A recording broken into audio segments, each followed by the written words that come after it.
Salut l'équipe, nouvel entretien sur la chaîne First Team. Aujourd'hui, on a la chance de recevoir Rudy Gobert. Ça fait longtemps, Rudy, qu'on t'avait pas vu. Et évidemment, après cette saison et surtout ces playoffs, on avait envie de t'accueillir dans nos studios. T'étais pas venu, t'es bien ici? Super, merci beaucoup pour l'accueil, ça fait plaisir. La dernière fois qu'on s'est vu, tu te souviens, Erwan, c'était dans une chambre d'hôtel à Los Angeles. Il y avait ton chat qui était avec nous. Ouais, on a fait l'interview à 4. Ouais. Parce qu'il s'est incrusté un peu à la fin, là, comme ça, sur toi. Il va bien? Il va super bien, il est à Paris, là. Il est... Très bien. Justement, Rudy, tu es de retour à Paris, puisqu'on t'a quitté, nous en tout cas, devant nos écrans, avec cette élimination en demi-finale de conférence face aux Spurs de Victor Wembanyama. Est-ce que tu as eu le temps, et vous avez eu le temps, les Minnesota Timberwolves, de digérer un petit peu cette défaite? Vous avez quand même fait un magnifique run de playoff cette année. Bah, écoute, je pense que chacun digère à sa manière. Moi, personnellement, c'est vrai que bon, il y a toujours la déception.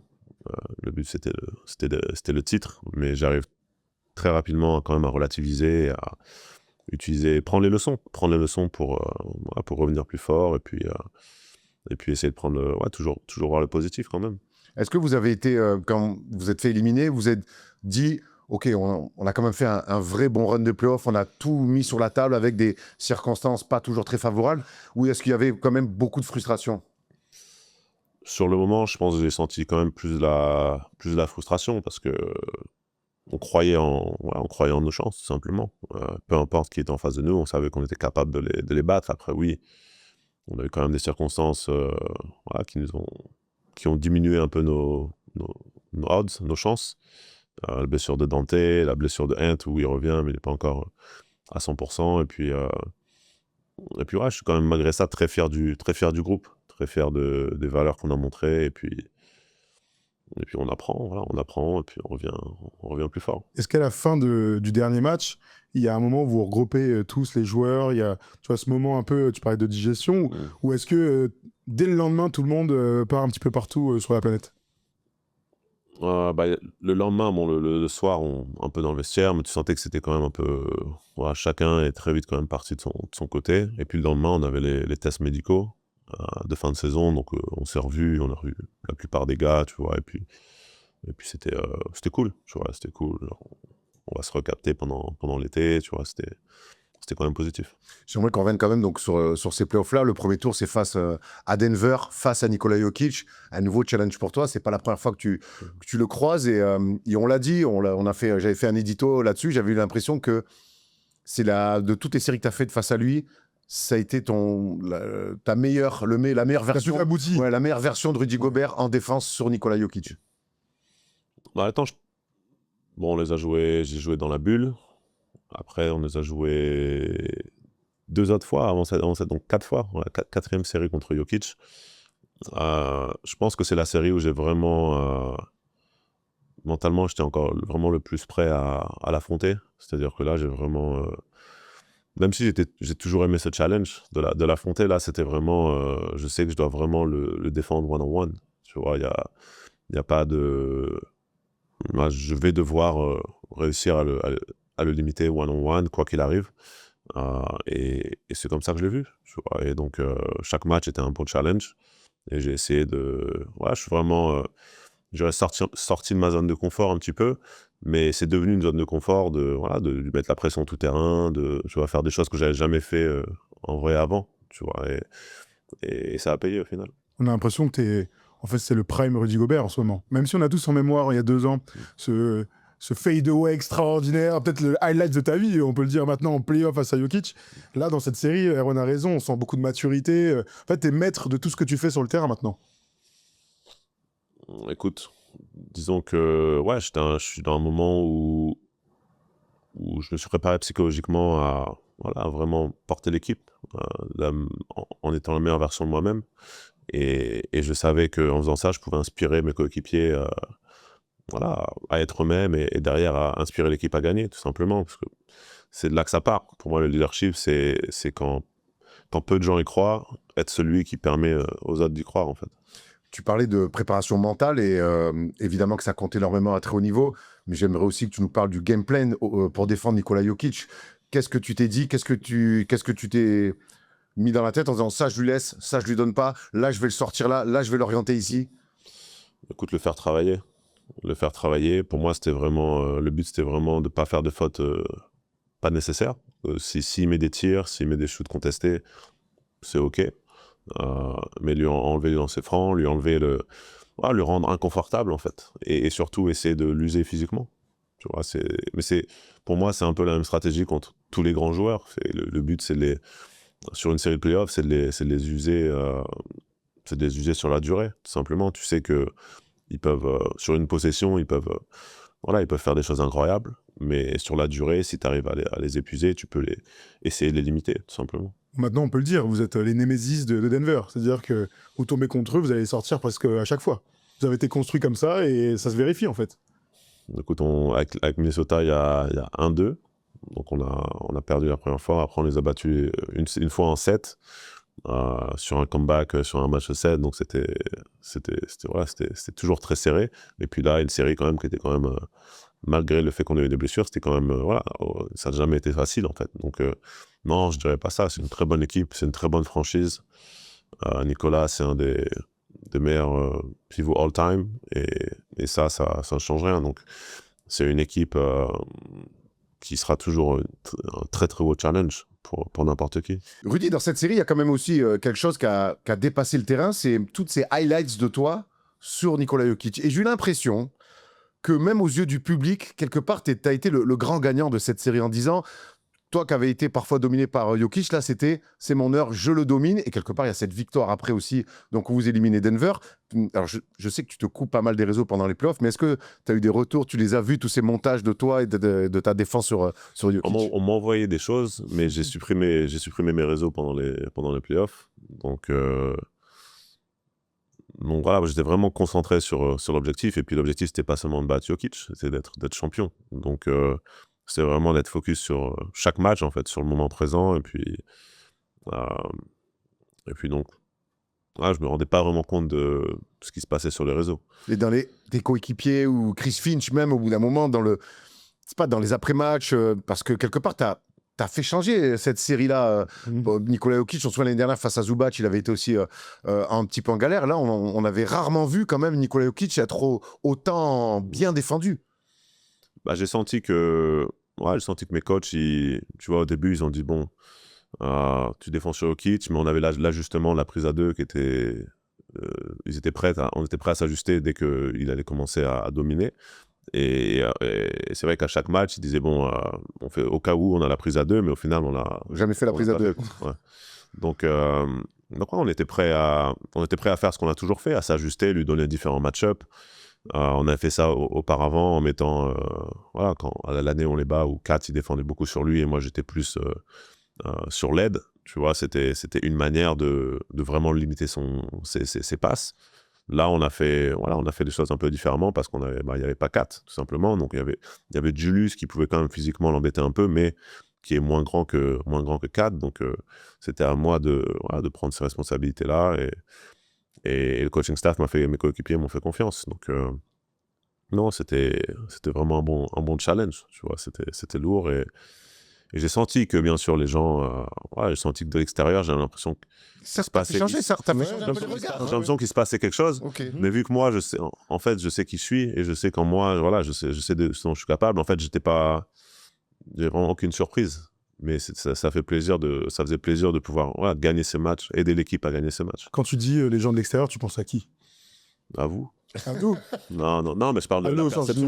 Mais t'as raison. Je parle de la perception médiatique, des réseaux sociaux, et puis malheureusement aujourd'hui l'opinion de la majorité des fans est basée sur ça en fait. C'est basé sur quand ils vont sur Instagram, ils voient des vidéos et ils voient ce dont les gros médias parlent, tu vois. Et moi c'est vrai que ces gros médias en plus tendance à montrer des choses plus négatives que des choses positives à mon égard.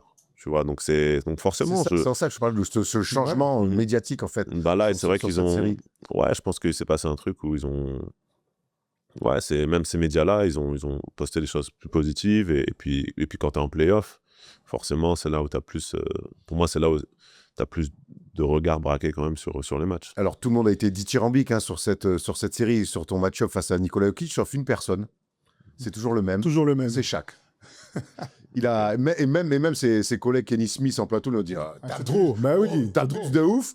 Parle-moi un petit peu de ces sorties de Shaquille O'Neal. Comment tu le vis? Est-ce que ça t'embête un peu? Surtout que lui, il a vécu un peu la même chose avec Karim Abdul-Jabbar, qui était moins prolixe, mais qui quand même C'est notre époque en plus. lui a pas donné de force. Voilà. Ça te fait sourire? Comment tu vis ça? C'est vrai que maintenant, ça me fait sourire. Après, je pense qu'il joue un peu, c'est un entertainer. Tu vois, quand il est sur le plateau, il est là pour jouer un peu son rôle. Et c'est vrai que s'il y a 3 personnes qui encensent quelqu'un, il va peut-être avoir envie d'être celui qui calme un peu les choses, tu vois. Donc, écoute, je prends vraiment plus ça personnellement.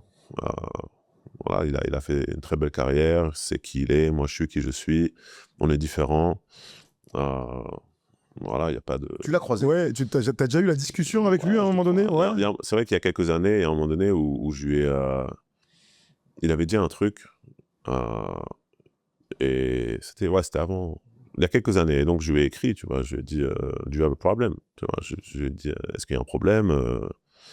Et il m'a dit en gros « Non, j'essaie juste d'être motivé, tu vois, je veux te pousser, je veux que tu sois dominant. » Et puis voilà, tu vois, il y a pas... Tu l'as pris comment ça du coup? Parce que c'est pas très Bon, crédible, bah... parce qu'entre ce qu'il dit et en même temps te dire... Non, parce qu'il parlait beaucoup de... C'est drôle de manière de motiver les gens. Il parlait beaucoup de mon salaire. Il parlait beaucoup Toujours, de mon ça salaire. me rend fou de toute façon cette génération.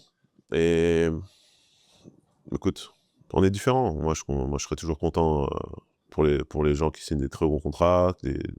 Tous les jeunes joueurs, s'ils signent des contrats à 500 millions, à un moment donné, je serais le premier à être content pour eux, tu vois. J'ai la chance pouvoir pu très bien gagner ma vie grâce au basket. Je pense que lui, il peut dire la même chose. Donc ouais, cette mentalité, c'est... Chacun est différent, tu vois. Moi, je suis différent, et il est qui il est, et c'est un entertainer, tu vois. Donc, je prends vraiment plus ça... je prends vraiment plus ça. Ça, on le ressent vachement. Donc là, tu vois, on en discute et tout. Et déjà, même à Los Angeles, on avait eu cette impression où je nous disais, bah vas-y, on Rudy, il vit sa vie, en fait, sans s'occuper de ce qu'on peut dire de lui sur les réseaux ou à la télévision. Mais ça veut dire aussi qu'à un moment donné, ça t'a touché. Je pense bien sûr, quand t'es plus jeune, tu vois, t'es un peu plus concentré sur ce que les autres y pensent, tu vois, tu veux prouver à tout le monde qui tu es, et c'est vrai qu'au fil, là, je suis vraiment dans une mindset où, en fait, je veux prouver juste à moi-même, tu vois, l'opinion des autres, tout le monde aura toujours des opinions, quoi qu'il arrive, que tu sois le meilleur ou que tu sois moins bon, tu vois, il y aura toujours des opinions, et même il y en aura encore plus, plus t'es haut, plus il y en aura, en fait. Donc, je veux dire, de là où je suis parti, j'ai déjà dépassé la barre de ce qui était... Toutes les espérances. Toutes les espérances, bien sûr. Tu vois. Donc voilà, c'est vraiment prouver à moi-même, d'essayer d'être la meilleure version de moi-même sur le terrain et en dehors du terrain. Et puis, voilà, chacun a le droit d'avoir ses opinions. C'est ça la maturité, en fait, ce que tu dis. C'est ça. C'est évidemment difficile de le dire à 23 ans quand tu es au tout début de ta carrière. Là, aujourd'hui, tu as un peu de recul sur ce qui s'est passé. On peut dire que tu as fait des choses grandioses. Très honnêtement. Écoute, mon but, c'est vraiment que les jeunes qui regardent, qui se disent tout est possible, tu vois. Et que chacun a son aventure, chacun a son cheminement. Mais qu'au final, l'important, c'est de donner ton meilleur et au final, n'avoir aucun regret. Tu vois. On va revenir au playoff parce que tu as sorti Nikola Jokic, mais la beauté de la NBA, c'est que le tour d'après, tu vas te manger Victor Wembanyama. Parle-nous du moment, juste avant cette série-là, de dire bon, ok, tu vas jouer Victor, quoi, un Français que tu connais vraiment très bien. Oui, bien sûr. Alors, et un autre profil aussi, parce qu'il y a un petit problème, enfin, pas un problème, il y a une question autour de c'est mon petit de l'équipe de France, nanani, et il y a aussi le fait du joueur. Donc là, tu passes de Jokic à Victor Wembanyama. Comment tu as appréhendé cette série-là? Écoute, déjà, c'est vrai à partir du moment où on a su qu'on jouait Denver, on a su que la route, c'était Denver, San Antonio, et Denver, probablement San Antonio, et probablement OKC. Donc en fait, et après pour arriver en finale, et après probablement la meilleure équipe de l'Est. On ne savait pas qui ça allait être. Et bon, déjà statistiquement, ça aurait été le parcours le plus dur de l'histoire de toute la NBA. Statistiquement en fait, sur les analytics et tout ça. Et donc moi j'ai vu ça comme une opportunité, et c'est ce que je disais aux gars. Je disais en fait, nous en tant qu'équipe, on est à notre meilleur quand on a un gros challenge. C'est comme ça qu'on est, tu vois. On a des gars on est des underdogs en fait. On a tous un peu une carrière de underdogs, donc Euh, en général, quand on nous voit gagnants, c'est là où on avait plus tendance à décevoir les gens. Et quand on était underdogs, ce qui est pratiquement tout le temps, on croyait en nos chances. Et donc, je me suis dit, j'ai vu ça comme un gros challenge, en fait. Je me suis dit, écoute, je vis pour ça, en fait. Je me suis préparé toute ma vie pour ça. Donc, on va se concentrer sur Jokic. Ça va être un gros challenge, donc on va pas trop se projeter. Et puis après, si on les bat, ce sera sûrement Victor. Ça va être un gros challenge. Et puis si on les bat, ce sera OKC qui est champion en titre, qui est meilleure défense de la NBA, donc qui est un très très gros challenge. Et puis après, il y aura le challenge, si on est en finale, de peut-être jouer une équipe où là, pour la première fois, on sera favori. Et là, le challenge, ce sera vraiment nous-mêmes, tu vois. Donc c'est comme ça que j'ai vu en fait le cheminement. Bon, après, on est tombé sur les Spurs, c'est une très bonne équipe. Je veux dire, ils ont gagné plus de 60 matchs. Donc, malgré leur jeunesse, ils ont montré que ils étaient prêts. Deuxième meilleure défense de la ligue. Deuxième ou troisième, je ne sais plus où ils ont fini, mais très bonne défense. Et puis Victor, bien sûr, qui est unique. Est-ce que tu es bluffé de le voir après 3 ans, avoir déjà cette aura, avoir déjà cette importance et d'emmener son équipe aussi loin déjà en play-off? Je ne suis pas bluffé, je ne suis pas surpris. En fait, ça fait plaisir à voir. Mais le connaissant et connaissant sa mentalité, en fait, c'est ce cheminement un peu prédictible. Au-delà de son talent, mais surtout quand tu connais sa mentalité, c'est le cheminement prédictible, qu'il fasse des choses que seul lui peut faire et qui vraiment développe un leadership très jeune, en fait, et qui puisse porter son équipe très haut, très jeune. Vous vous êtes envoyé un peu? On a vu on a vu. On a vu dans ces playoffs, c'était ultra physique, ça allait encore justement notamment dans la conférence Ouest, mais vous vous êtes... Au moment où on tourne, il y a 3-2 pour OKC, disons-le, parce que ça sera diffusé ce week-end, cette occasion. Vous vous êtes envoyés un peu tous les deux? Bah écoute, moi c'était on va dire l'avantage que j'ai sur lui aujourd'hui, c'est physique. C'est pratiquement le seul avantage que j'ai sur lui, donc et l'expérience. Ouais. Tu vois. Donc mon but c'était de l'impacter physiquement et honnêtement, parce que Victor je le connais bien, je sais que sur la durée, tu vois, je pensais pouvoir vraiment l'épuiser sur la durée physiquement. Et honnêtement, c'est là où, et c'est ce que je disais à son préparateur physique après la série, je dis c'est là où il m'a impressionné en fait, parce qu'il a mis un coup de coude, il a pu avoir entre guillemets pratiquement un match de repos, donc ça a sûrement aidé, mais je trouvais qu'il avait vraiment bien, qu'il avait plutôt bien encaissé sur la durée. Et c'est là où j'ai dit qu'il a vraiment passé un test, parce que pour moi c'était le plus gros test actuellement de sa carrière. Et je trouvais que il avait vraiment bien surmonté ça, quoi. Tu veux me parler du coup de coude, de quand tu as vu l'action, ta réaction, et de ce que tu en as pensé? Tout le monde en a parlé, évidemment, sur la terre entière. Ouais. Je me demande si si par exemple j'avais mis un coup de coude comme ça à Victor, si j'avais pu jouer le prochain match. C'est une bonne question. Je me demande, mais après je pense qu'il était frustré sur ce match et c'est une réaction qui est sortie naturellement, et bon, ça aurait pu être plus grave pour Naz, mais là, heureusement, il s'en est sorti. Je trouve qu'il a très bien agi, Nasrid. Il a bien agi. En conférence de presse, il n'a pas du tout voulu en faire une histoire personnelle, alors qu'il prend quand même un sacré coup de coude. Au match d'après, comme il est... Oui, mais bon, dans le jeu. Mais on faisait ça. Il faisait ça tous les matchs. Oui, On faisait ça tous les matchs. Mais là où c'est intéressant, je trouve que ça, en fait, ce coup de coude, au final, je pense que ça les a aidés, en fait, parce que le match d'après, on a essayé d'être aussi physique que les 4 premiers matchs avec Victor. Et en fait, dès qu'on le touchait, il y avait sifflé, quoi. Tu vois, donc tu sentais que... Donc il a fait changer un petit peu la perception de l'arbitrage aussi. Ouais, il y a eu quand même... à ce moment-là, ça a quand même changé. Mais malgré ça, en tant qu'équipe, ils ont été meilleurs que nous. Et franchement, leurs jeunes arrières, là, et même collectivement, je trouve la culture qu'ils ont installée, je trouve que c'est impressionnant pour une équipe aussi jeune. Parle-nous de basket. Là, vraiment, je veux que tu me parles de basket. Comment tu imagines une défense face à Jokic et quelles vont être les différences face à Victor Wembanyama? Vraiment sur les 7 défensifs. J'espère que tu vas nous trahir des secrets de Chris Finch, là. J'espère que tu vas vraiment trahir des secrets. Déjà, je vais parler individuellement. Jokic, donc pour moi, Jokic, le but, c'était vraiment le garder le plus loin du panier possible. Essayer de toujours rester entre lui et le panier. Et donc...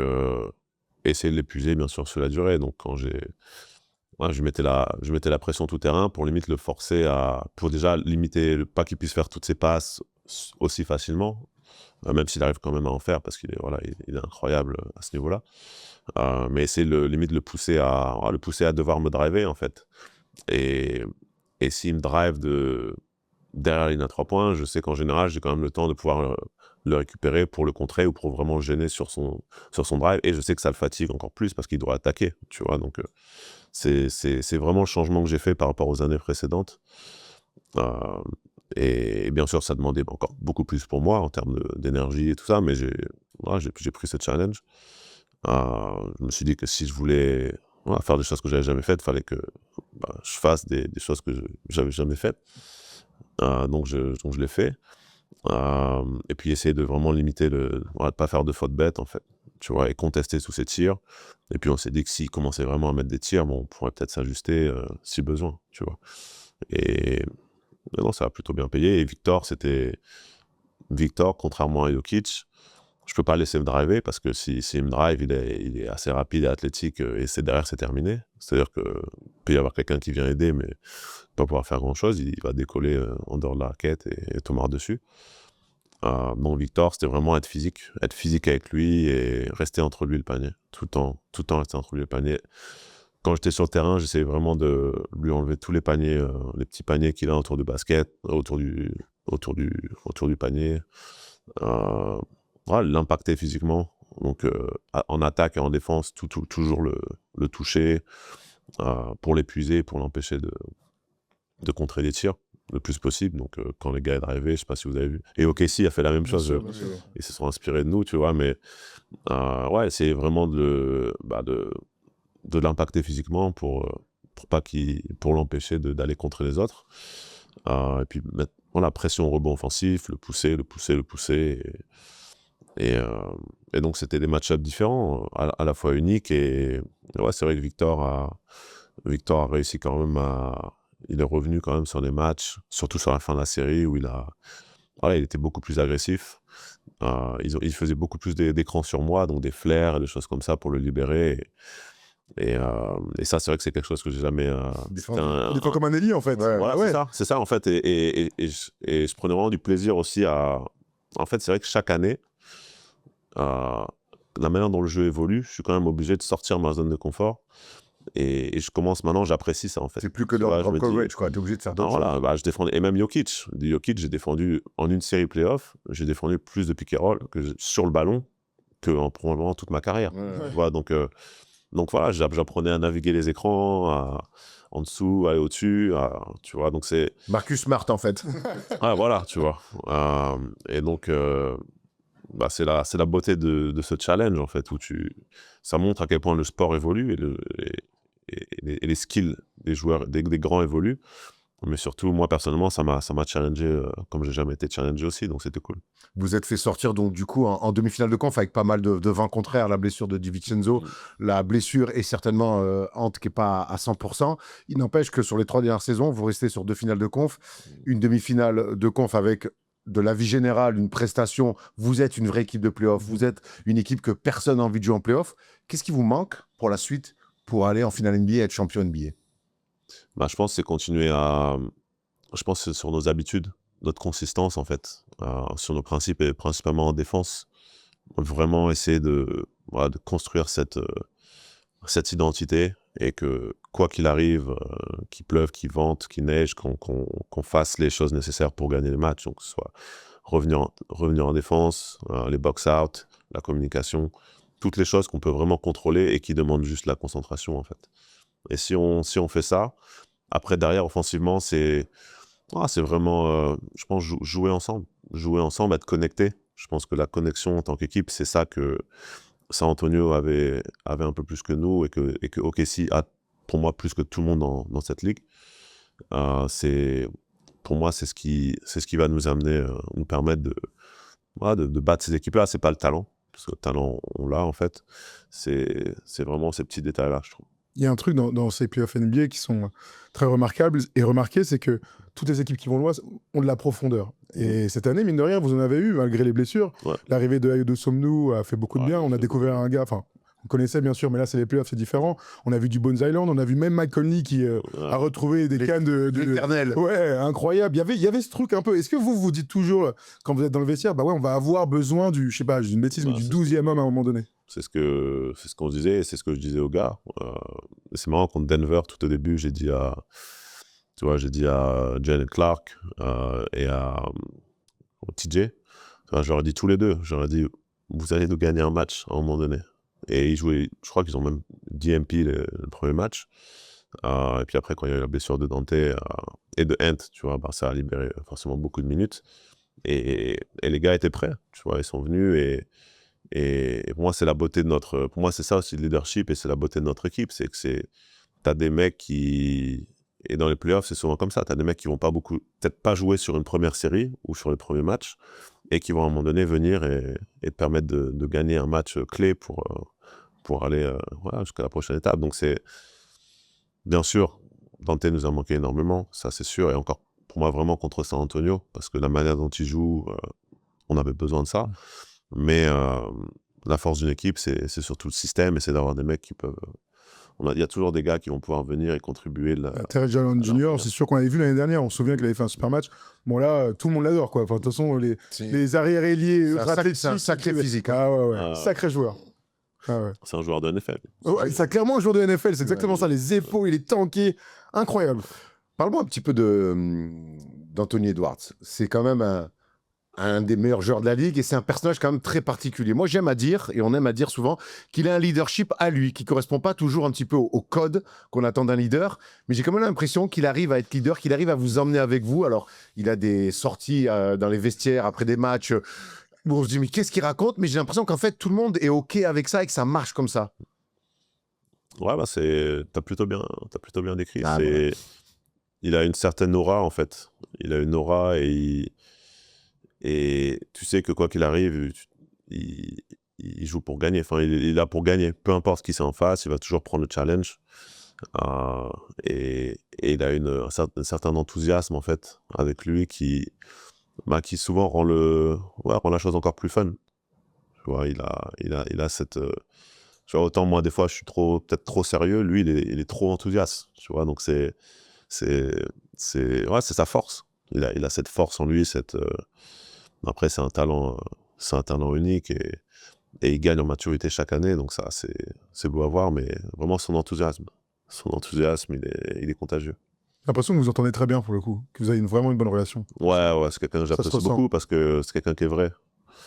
Et voilà, il est comme tout le monde, tu vois, personne n'est parfait, mais il est vrai et tu sais que, voilà, on se dit les choses, clairement et il m'aide énormément comme je l'aide énormément. Tu vois, j'essaie vraiment de lui apporter ce dont il a besoin dans sa carrière et même dans sa vie en tant que jeune homme qui traverse quand même des choses dingues, tu vois. Ça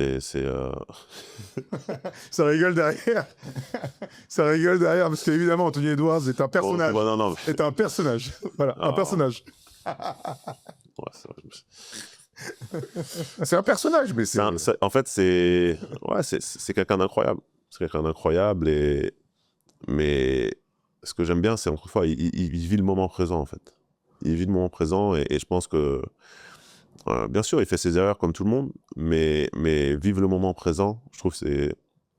dans une société où tout le monde calcule tout, et planifie tout, je pense que c'est rafraîchissant d'avoir quelqu'un comme ça. Tu fais pas de clin d'œil à un ancien arrière-scoreur d'une autre équipe, par exemple, en disant ça? Non. Non, chacun est différent. D'accord. Non, mais je posais juste la question. Non, pas du tout. Ça reste une belle saison individuelle, collective. Mais c'est vrai que toi, tu avais été habitué quand même à avoir des récompenses individuelles. Cette année, tu n'as pas été Deepoy. C'est Victor qui a eu pour la première fois de sa carrière. Mais tu as fini que 4e. Et ça t'a pas plu de finir 4e. Tu t'es pas senti respecté de ce que tu as dit. Bon, déjà, je pense que Victor l'a mérité. Je pense qu'il a fait... Voilà, il a passé très justement la limite de match, mais ce qu'ils ont fait collectivement et l'impact qu'il a eu, et voilà, ce qu'il a fait, c'était incroyable. Donc, il a mérité d'aller chercher son premier. Et je suis très content pour lui. Et je pense que c'est pas le dernier. Je pense que si tout se passe bien, il va en récupérer...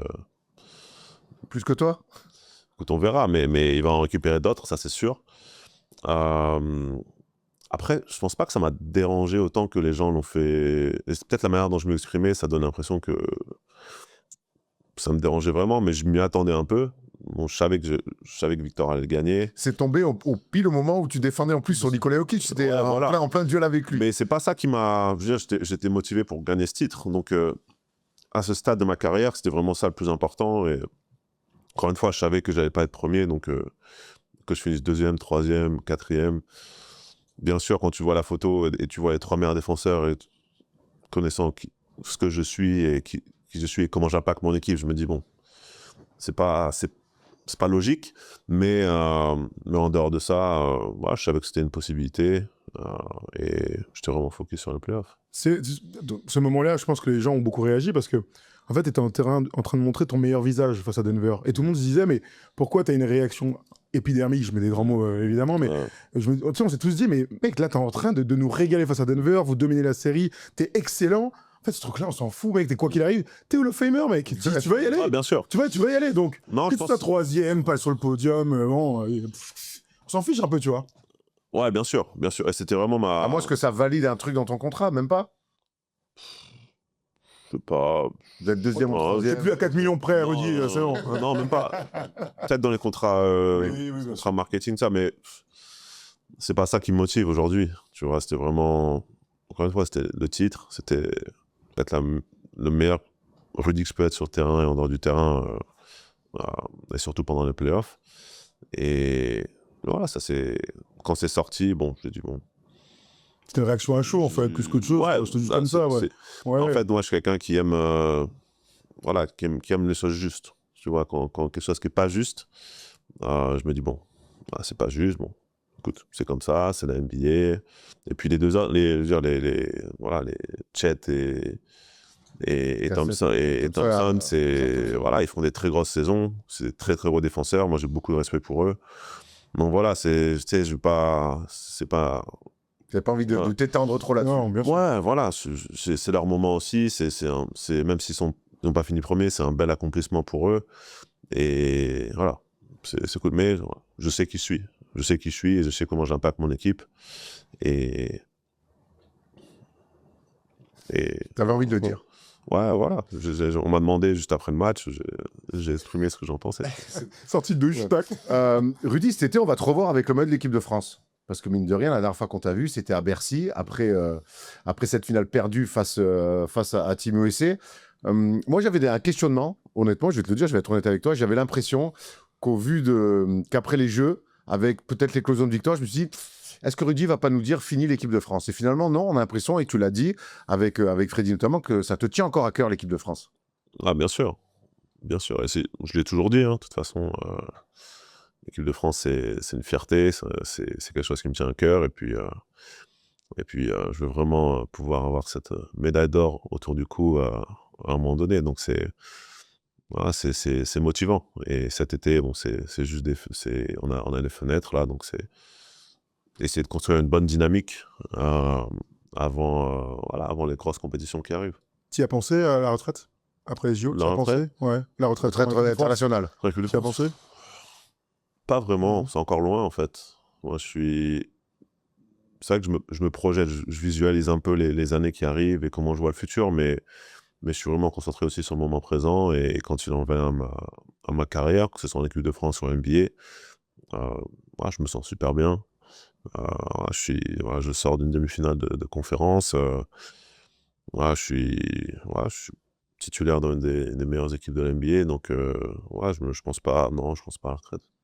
Est-ce que tu as une roadmap avec l'équipe de France? Alors, tu parles du moment présent, mais on sait qu'il y a une magnifique Coupe du Monde 2027 qui arrive. Il y a les Jeux en 2028 où j'ai l'impression Faut se qualifier, hein. Voilà, faut se qualifier, mais déjà, il y a les Jeux qui auront lieu, quoi qu'il arrive, hein, avec les Jeux l'équipe de France. on On espère avec l'équipe de France. Il y a un Euro aussi après. Est-ce que toi, tu te fixes une date ou une compète pour te dire ça sera ma dernière? Non, je me fixe pas. Je vais aller, comme je dis, je vais aller à l'instinct, tout simplement. Et là, je me sens super bien. J'ai faim de victoire. Donc, on va tout faire pour se qualifier pour la Coupe du Monde. Et puis après, la Coupe du Monde, on va viser la plus haute marche, tout simplement. Et bien sûr, l'alchimie qu'on va créer, la mentalité qu'on va inculquer, On a beaucoup de renouveau dans cette équipe de France, donc on veut vraiment essayer d'inculquer les très bonnes valeurs et de construire construire des bonnes habitudes. Il y a un nouveau coach, donc c'est très important d'être dans la bonne mentalité et de viser le plus haut. On peut quand même dire qu'on a beaucoup de chance, Erwan. C'est-à-dire que on a Réservoir. toujours eu, il y a le réservoir, mais on a toujours eu les meilleurs joueurs français qui ont toujours fait l'effort, si on peut dire ça comme ça, parfois même le sacrifice avec vos vies ultra, qui vont très très vite. De Nando à Tipeee, à Babac, à Nico évidemment, toi et Evan maintenant, qui continuez à dire, bah vas-y, nous on va le faire, avec des rôles qui vont peut-être changer au fil du temps et l'âge avançant. Je me dis vraiment qu'on a beaucoup de chance parce que évidemment qu'on ne gagnera pas s'il n'y a que des mecs qui ont moins de 24 ans. Et on l'a vu à l'Eurobasket, où il y avait la frustration, mais l'équipe était tellement jeune, on se rend compte que c'est difficile aussi de performer. Donc moi, je te le dis, je ne veux pas dire merci comme ça, mais genre, je suis content d'avoir des gars comme toi qui me disent, bah vas-y, merci Rudy. C'est cool, moi, tu vois, je trouve ça cool de me dire, ouais, les vétérans vont venir pour montrer la voie aux plus jeunes, même si le réservoir qui arrive est exceptionnel. Écoute, moi, je prends... Bon, déjà, comme tu dis, tu vois, on a eu beaucoup de chance en France, on a énormément de talent et on a de plus en plus de jeunes qui arrivent et pour moi, c'est un kiff de voir tous ces jeunes arriver en NBA, de voir ces jeunes qui croient en eux, en fait, qui disent que c'est possible. Tu vois, et je pense que là, tous les jeunes en France grandissent et ont vu les générations passer et se disent c'est possible. Et le fait d'aller en équipe de France, d'aller, on y va pour gagner tout simplement. Je veux dire, on sacrifie. Moi, j'ai 2 petits-enfants, je sacrifie du temps avec eux pour aller en équipe de France pour gagner. Mais il y a aussi maintenant, il y a ce truc qui est en moi, en fait, où j'aime transmettre. Et que ce soit, par exemple, les jeunes, par exemple, à Johan à Minnesota, les jeunes, transmettre aux jeunes, en fait, qui arrivent. Il y a vraiment une fierté pour moi et un besoin. Je trouve que ça me nourrit de pouvoir leur apporter ce que je peux leur apporter et les aider à eux pouvoir C'est fou parce pouvoir que dominer. toi, Evan, on vous a vu arriver tout jeune en équipe Bien de sûr. France, la Coupe du Monde en Espagne, tout ça. Et maintenant, c'est vous les darons, quoi. Et ça passe vite, en fait. Ah ouais, Ça passe vite. J'ai envie de te poser une question basket un petit peu. Et on a vu aux Jeux Olympiques en 2024, Vincent Collet, il a essayé de te faire jouer avec Victor Mbanyama. Victor en 4 et toi en 5. Ça n'a pas marché. Il y a eu des ajustements. Il y a eu ta blessure aussi au doigt. Tu n'es pas d'accord quand je dis que ça n'a pas marché? Je suis pas d'accord. Ok. Je pense que ça a très bien marché. Quand on était en préparation et qu'on jouait d'une certaine manière, ça a très bien marché. Ok. Et je pense qu'à un moment donné, il y a eu 1 ou 2 matchs où on a commencé à jouer d'une manière un peu différente, où on a joué un peu plus traditionnellement, en mettant Victor dans des situations de post-up, tu vois, en jouant un peu plus traditionnellement. Et là, c'est vrai je pense qu'on a eu 1 ou 2 matchs où ça n'a pas très bien marché, offensivement. Et derrière, ça a parlé, ça marche pas. Et derrière, c'est vrai que les JO, c'était une compétition tellement courte, 6 matchs. Donc, faut, en tant que coach, il y a beaucoup de pression et il fallait faire des ajustements nécessaires. Et Vincent a fait des ajustements, certains qui ont énormément payé. Et voilà, on a dit ça marche pas, mais moi je suis pas d'accord. Moi, j'étais le premier à le dire et le soutenir. Après, il y avait quand tu fais des pick and roll, déjà, les matchs où on jouait un peu plus libre, on n'avait pas encore nos systèmes. On a joué en Allemagne, on a fait des pick and roll entre Victor et moi. Et c'était impossible pour eux de défendre. Et derrière, on n'a plus vraiment fait ça en fait. On a dit on a fait des cross screens pour Victor. Où il se faisait... C'est des écrans ligne de fond, hein, les cross-screens, pour ceux qui comprennent. Il se faisait un peu pousser. C'était... Avec moi sur le terrain, c'était peut-être pas on aurait pu peut-être faire les choses différemment, mais on a essayé de faire au mieux. Et il n'y avait pas beaucoup de temps non plus pour apprendre, s'ajuster, etc. Mais je trouve que c'était un peu rapide de dire qu'on peut pas jouer ensemble. Je pense que...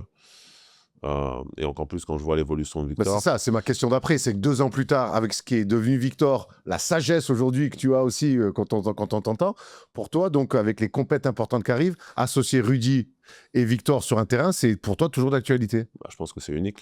Je pense qu'on a les capacités, Victor ou moi, de défendre sur n'importe qui. Et offensivement, on a les capacités à se rendre meilleur, tout simplement, de plein de manières différentes. Et Et à partir du moment où Victor il met des shoots, il peut shooter de partout sur le terrain. Il n'y a pas vraiment pour moi de problème de spacing. Je veux dire, il n'y a aucun problème de spacing, mais qui va défendre sur Victor et derrière pouvoir me défendre sur moi aussi, ou même pouvoir me box out, défendre sur moi, bah, ça demande quand même beaucoup quoi, à une équipe. Donc ça peut nous rendre... et on est tous les deux quand même des plutôt très bons passeurs. Donc voilà, On a parlé avec Freddy, le sélectionneur, un petit peu bien de... sûr, on en a parlé, Ouais. bien sûr. Et bah, il est clairement d'accord. Mais encore une fois, c'est vraiment pas un shot à Vincent Collet parce que les JO, on avait 6 matchs. Je veux dire, et c'est vrai que les Et vous premiers vous êtes pas matchs, rendu service sur les premiers. voilà, Merci Mathieu on encore, nous a pas hein. rendu service sur les premiers. Et puis bon, voilà, il y avait des... En tant que coach, je fais les ajustements. Et en plus, la veille du quart de finale, je me luxation ouverte du doigt. Donc j'ai le doigt comme ça sur une passe à entraînement. Donc je me fais opérer. Donc voilà, on devait faire des ajustements et on les a fait. On est 2 ans plus tard, il y a la finale des JO. J'avais entendu à l'époque que tu avais la sensation que tu aurais pu apporter plus dans cette finale. Je parle de temps de jeu, évidemment. Est-ce que 2 ans après, on la perd et on n'est pas si loin, mais on n'est pas si proche de gagner non plus, hein, on est d'accord là-dessus. Est-ce que tu as cette sensation-là que ouais, peut-être tu n'as pas assez joué sur la finale face au mec que tu joues toute l'année? Mais ça, c'est une évidence pour moi.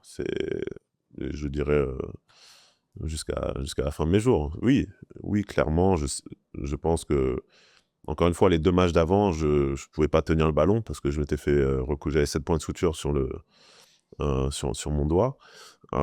J'ai joué quand même, j'ai pu quand même apporter. Au Canada, c'était très compliqué. Voilà. Bah, je ne pouvais pas tenir le ballon, tout simplement. J'ai joué quand même. Et le match d'après contre l'Allemagne, ça allait un peu mieux. Je pouvais quand même attraper et finir, donc ça allait un peu mieux. Et le match contre les États-Unis, là, j'étais vraiment...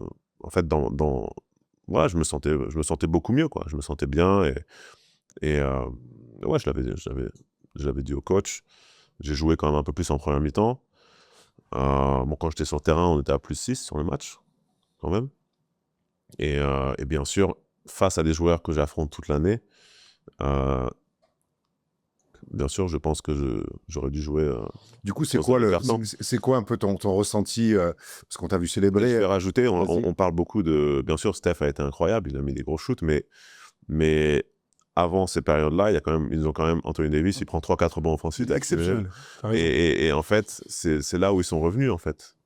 Et bien sûr, on retient que la fin, et Steph, voilà, c'est ce qu'il a fait, c'était incroyable, mais sur les petites choses, l'intimidation, les rebonds, même, je veux dire, les écrans, tu vois, donner des avantages aux teammates, ben, toutes ces choses-là, en fait, c'est vrai que je pense que...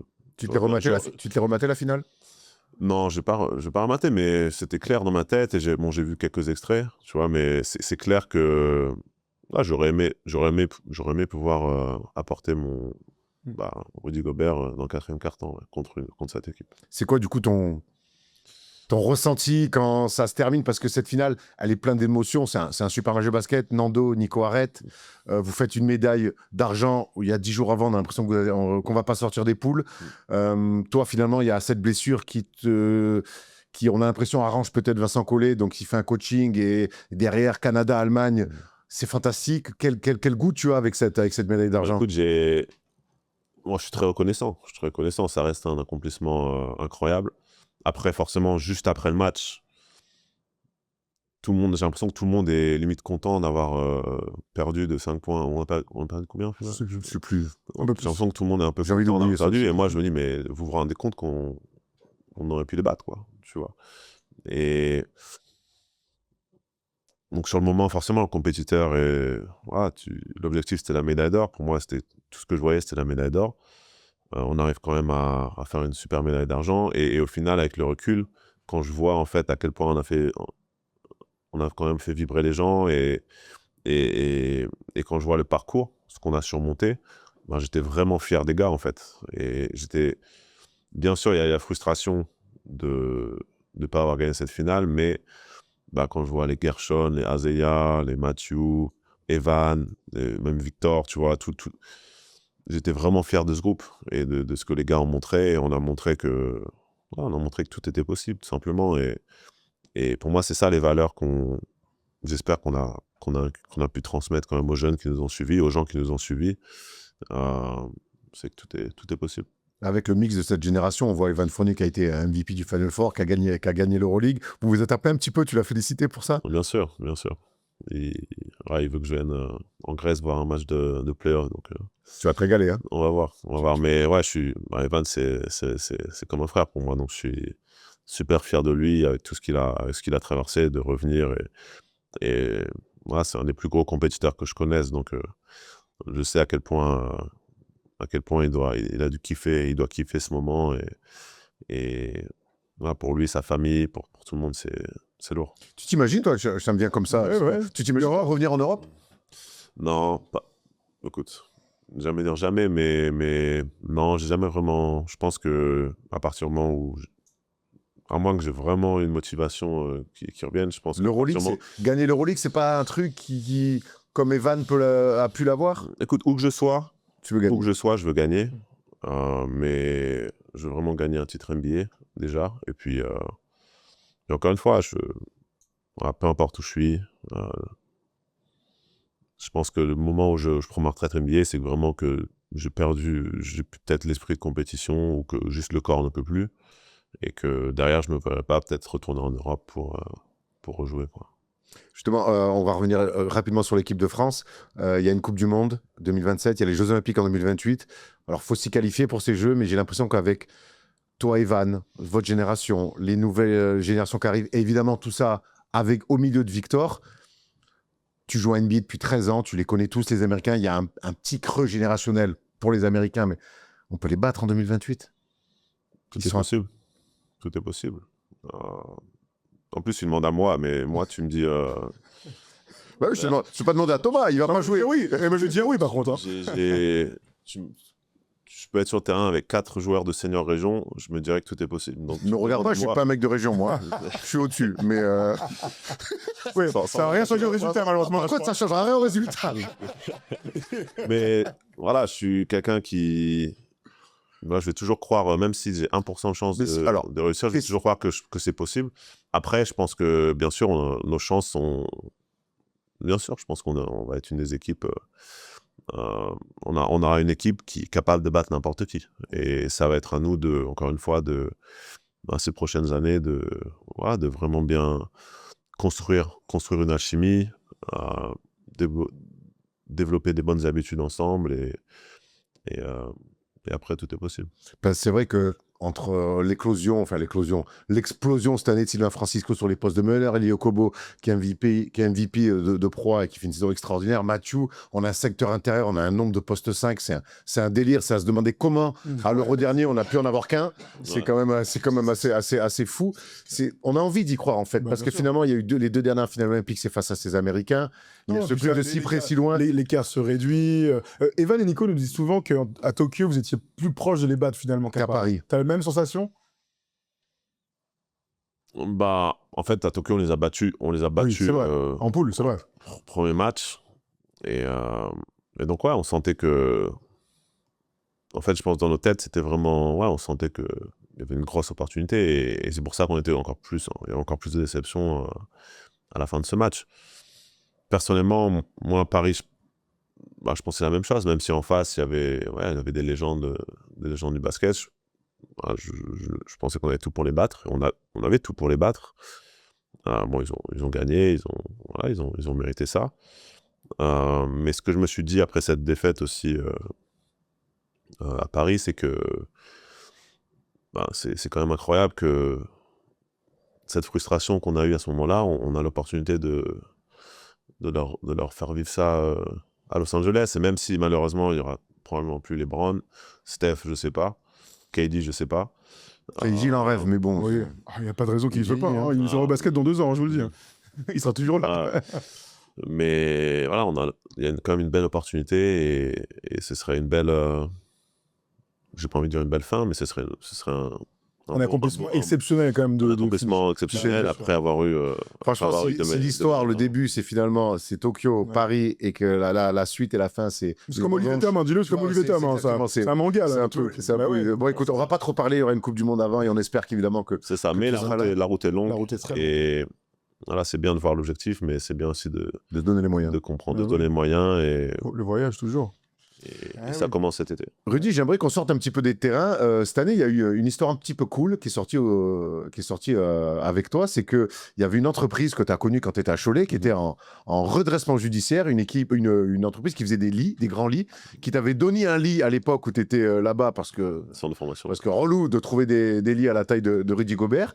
Et tu les as aidés financièrement à se relancer. Parlons un petit peu de comment ça... Raconte cette histoire parce que c'est une histoire, je me suis dit, ça, c'est des trucs un peu cool, ça. Ouais, écoute, donc j'ai rencontré David Soulard, qui est le PDG de Meubles Gauthier, quand j'avais 18 ans.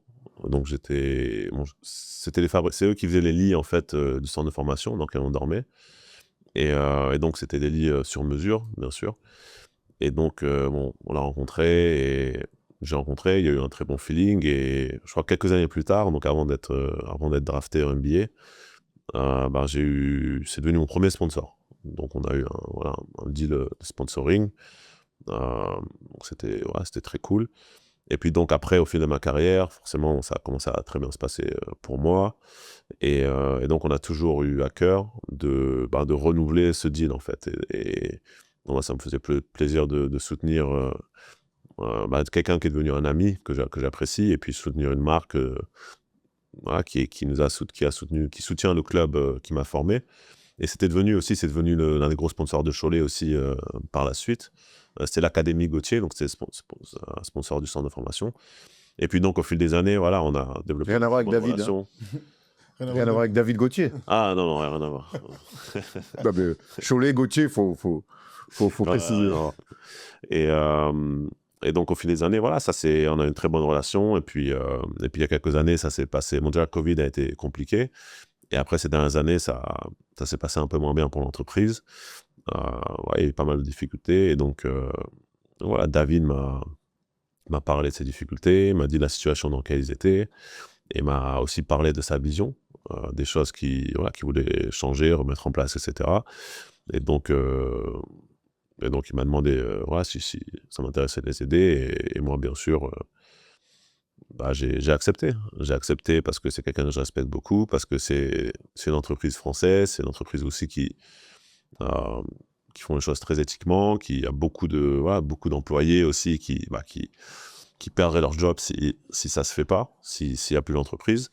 Et donc j'ai accepté de les aider financièrement. Et puis encore une fois, je crois en sa résilience, je crois en sa vision. Et je sais que j'ai aucun regret. Je pense que ça a marché, mais même si ça marchait pas, j'ai aucun regret parce que ça me fait plaisir d'aider un ami et quelqu'un qui, je pense, fait de très bonnes choses. Alors, je voudrais qu'on finisse avec une dernière chose. On te connaît depuis que tu es tout jeune. On t'a vu commencer à Cholet, on t'a vu arriver drafté en NBA, passer par la G-League à l'époque. Aujourd'hui, tu es papa de 2 enfants. Et c'est vrai dans ta manière de parler, on a l'impression que tu as aussi une espèce de sérénité.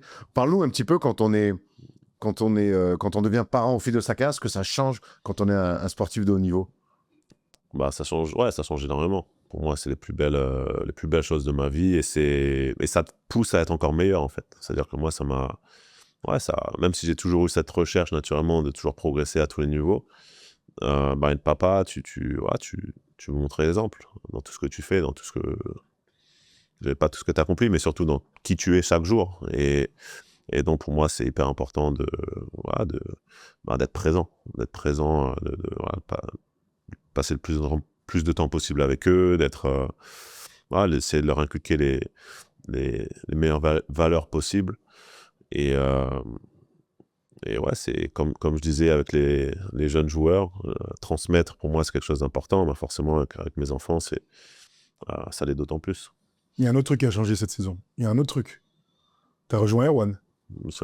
Ah, ça y est. T'es parti de l'autre côté maintenant. T'es chauve, ça y est. Tu parlais de ça Ah oui, tout à fait. Ça y est. Il n'y a pas de ça y est. solution. La différence, c'est que moi, je peux toujours revenir. Ah ben moi, je peux aller en Turquie. Hein. Ouais, c'est autre chose. Incroyable. Tu sais que là, je regardais des images, enfin, des highlights il y a quelques années. Et c'est vrai que je me suis dit, on s'est déjà habitué au fait que tu sois rasé complètement. On s'habitue vite à ce genre de bêtises. Ça te va bien, en fait. Écoute, j'ai essayé ça en septembre dernier. J'étais à Utah en mode préparation. J'ai dit, bon, je vais le faire pour le délire. Et en fait, j'ai bien aimé. J'ai bien aimé. Ça amenait une petite mindset différente. Et donc j'ai gardé. Si ça peut donner des idées à tous les gens qui luttent sur un combat déjà perdu, messieurs, on ne gagne pas naturellement contre ça. Voilà, donc acceptez votre sort et rasez-vous la tête. Regardez, il y a deux très beaux exemples sur ce plateau. Et il y a de la sagesse qui vient. Et il y a la sagesse, voilà. Mais ça, j'attends encore la sagesse. Ça va venir, ça va venir. Ah, ça, j'espère qu'elle va arriver. Rudy, merci. C'est très cool de t'avoir, de prendre le temps comme ça, de revenir sur plein de choses et parler toujours de l'équipe de France. Ça nous a donné l'eau à la bouche, en tout cas pour cette future Coupe du Monde. Profite bien. On te revoit en tout cas en bleu avec l'équipe de France sur la première fenêtre. Et puis, bonnes vacances à toi. Très vite. Merci beaucoup. Ciao, ciao. Merci de nous avoir suivis. Puis on se retrouve très vite pour un nouvel entretien.